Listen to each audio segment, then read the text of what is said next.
This is the New Orleans Center for Creative Arts.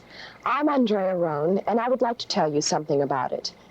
The New Orleans Center for Creative Arts is a unique career education program of the New Orleans Public Schools, a 3-year commitment to creation in the arts. When man creates, he affirms his individuality and his humanity. The New Orleans Center for Creative Arts is dedicated to that spirit. The program is open to talented high school students at the sophomore level. The students are selected through an intensive auditioning policy from the public schools around the city. A student will be chosen for his or her special ability in music or dance, drama, or the visual arts. Once so designated, the students then attain their academics at their respective home high schools and take all elective credits at the New Orleans Center for Creative Arts. The center aims at setting the creative imagination free through the mastery of art disciplines and the acquiring of technique. The individual student curriculum is developed through a range of daily classes, workshops, and studio opportunities. The Visual Arts program introduces students to the basic concepts and techniques of image making. On one such occasion, guest lecturer Mrs. Shirley Corey, internationally acclaimed theatrical designer, worked with the students. So lines have directions, right? If it moves, it's got a direction. It's either going to go straight, or it's going to go curved, say, or it's going to go at an angle. So we've got line, we've got shapes, we've got texture, we have form, like this, and we have color. Those are the biggies. Those are some of the main things. So that's really what you're working with. Reaching out for something, and up here, like grabbing it with one hand and just reaching still for the other hand. All of this look like it just branches out. It's not too neat either. No, but it's, yeah, but there, the kind of explosion that's happening here. Okay. I like the color and the way it, you put that on top and then get another thing happening there. This might come on down in here, and this could become a necklace. Body. No special hair. I was trying to make that out of hair. That's going to be hair. But do we have anything else I wonder that could have made hair? Like you had hair stringing down that way, wouldn't it? I think this is a nice line coming around here. I kind of like the big foot. It's like the, the Peter Max designs of the 7-Up. Oops. Yes. You know, that forced perspective, so it comes out. All right. I started out with a piece of dried bark, and most of my figures started from that. This one. Started from just a plain outside figure from that. Then I started to get into more detail, like the hole from here to here. And for this part, I just turned it over, and I used just this part here. It came out to be sort of like an old woman seated in a chair. You know, people always think that an artist is a really strange person. But an artist is just you and me.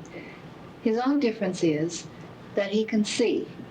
And he uses his eyes and he looks and he sees and he digests and he shares what he sees. And that is why we can all be artists. But first, we have to see before we can share. So I've shared with you, and now you go share with other people. All right, we're going to check through the book and see one of the animals, choose one of the animals that we'd like to make up. And I think I really would like to do a rabbit. When I'm designing these makeup charts, I always have studied the animals in the beginning. That's the main thing, to know and understand the animal's faces and features before you do the chart. And then you try to simply choose the salient or the dominant characteristics of the animal and translate that into the thing that's needed in the makeup for it. All right, we've filled in this area here now with our lighter shade, and we will come back and do some highlights in this, trying to keep lighter colors in the areas that we want to project, so that in order to create the illusion of the nose and the chops coming forward, we use a light color, and the other areas we want to push back, we use darker tones. And you get 3 little ones up here where those whiskers grow out. And at that point, you are a finished rabbit. Other than that, it's up to you to go to the zoo or wherever and look up a rabbit and find out how he moves and how he twitches his nose and how he eats and what he does. And then you can be a rabbit. Music classes include studies in composition, theory, basic music skills, instrumental and vocal performance. And what we're going to do is just play it in 4-bar phrases if you can. I'm not going to give you any kind of a tempo. I'm going to just play you an introductory passage, and then I want you to be as free as you can when you do it, okay?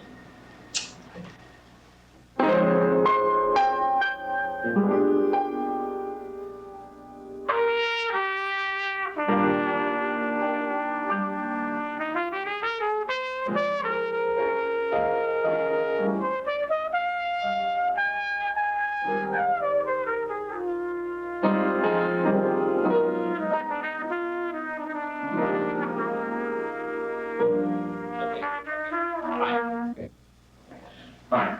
Now, the only thing you have to worry about is that first progression, those dominant progressions from C minor 7 to F7 on the end. Okay, try it.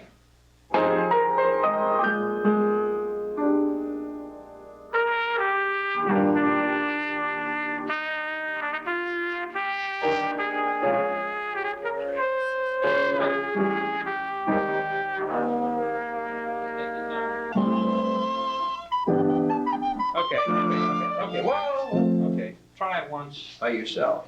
Slowly, yeah, with the fingering, like by switching the first and...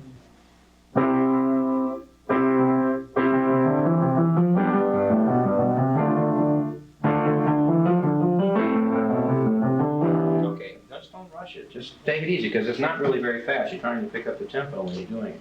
All right, shall we try it again from letter D? Watch the imitations on the 16th notes when we come to it. All right, letter D. 1, 2, 3, 4.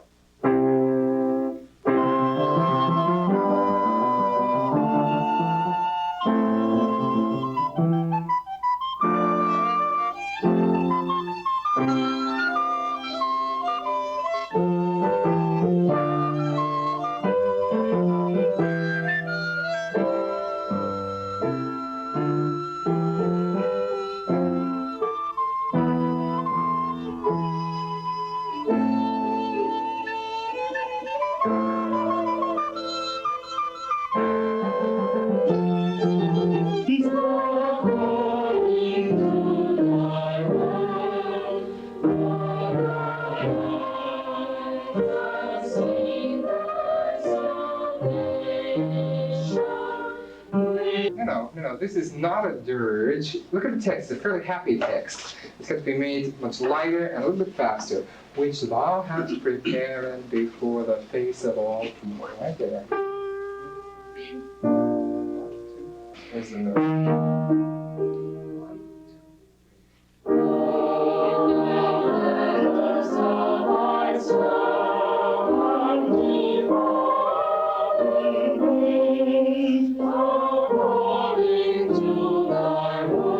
At present, the focus of the theater program is on basic actor training. Studio and classwork are devoted to voice training, movement, improvisation, and dramatic literature. I may coach her on the scene, but I'll have her do an introduction just the way it'll be under performance conditions. Okay, it's a work session, remember that. Okay, go ahead, Cynthia. I don't know why a thing like this has to start up anyway. A man like you ought to know better than to come pushing in here. Find a neighborhood like this. After all, right is right. What? Be big, it's gotta be big. Look away from him on that right is right. You finished your little spiel, you think, you're ending your convincing. Let him hit you with that. Get out of my house.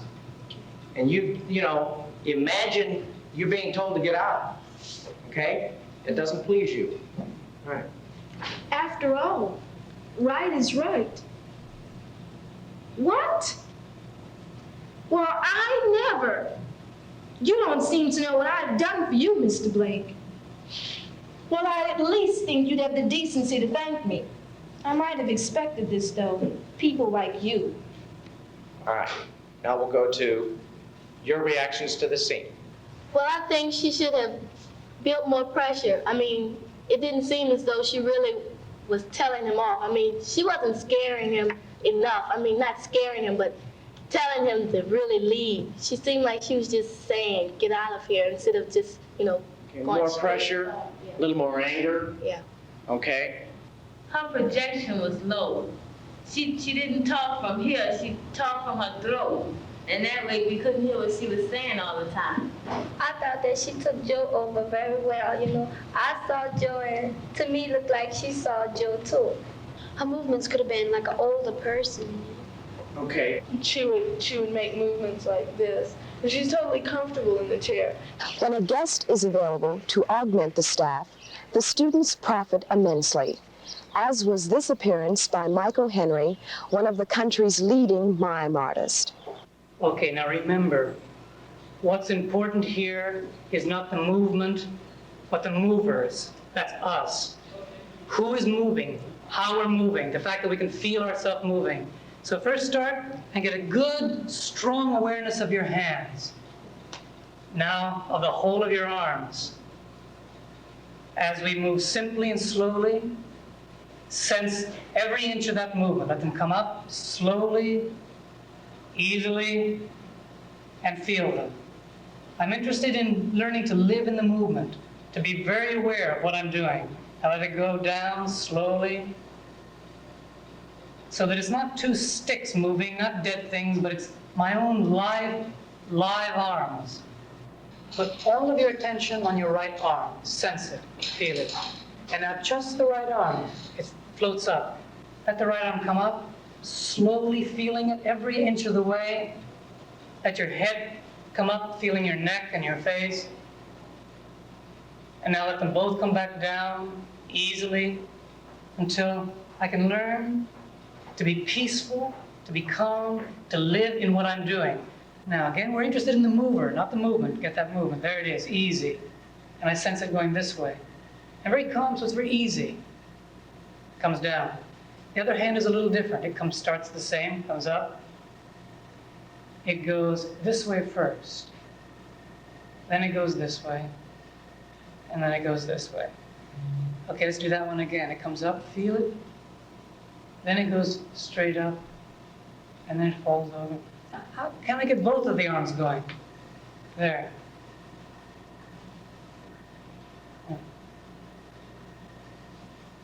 In the pursuit of cultural life, there are multiple opportunities for the arts to interact, to influence and enhance one another, to merge, and to be transformed. The New Orleans Center for Creative Arts offers just such opportunities. For example, the dance curriculum seeks to develop in the young dancer the strength, poise, style, and technique needed to become an outstanding dancer.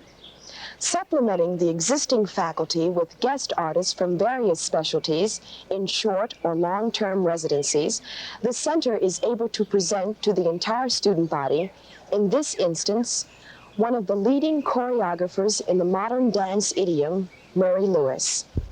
Everyone likes to dance, particularly young people, but I guess that's because they're young and their body is still forming itself. They have lots of energy, and dancing is a great pleasure. But aside from just the pleasure and the fun of moving, there's always a way of living that comes with dancing. The good sense of well-being, the posture, the sense of what a person really is and what a person really looks like. All these things come to the fore when one dances, because you see, the body doesn't lie. The body does the way you feel. And if you're on top of things, then your body's on top of things. So that learning how to talk with your body, and particularly learning how to listen with your body, that is listening to yourself, you can understand a great deal about yourself. The dancer's training always considers these kind of things. That is, you have to discover that you have a head, 2 arms, legs, and you also discover that everyone around you also has the same equipment. And that also makes you part of a large living pattern. No one is very special from each other. We're different only because of what's inside of us. That is the way we feel and the way we think. But physically, we're all the same.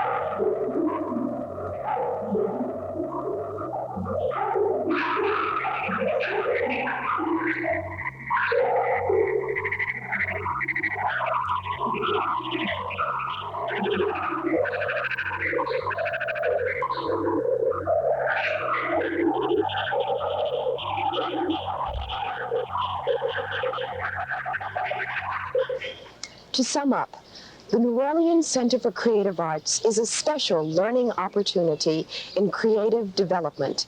Its arena, the arts. Its participants, the youth of New Orleans. Its goals, individual excellence under the tutelage of dedicated professionals. Okay, I want you to do a machine. You'll start solid pattern and sound. You'll all join in, relating to his sound and pattern, trying to make a giant machine. The purpose of this is to give you an idea of tempo, an idea of movement. Stay with him though. He is the leader, you all followers, okay? Michael, give us a sound and a movement.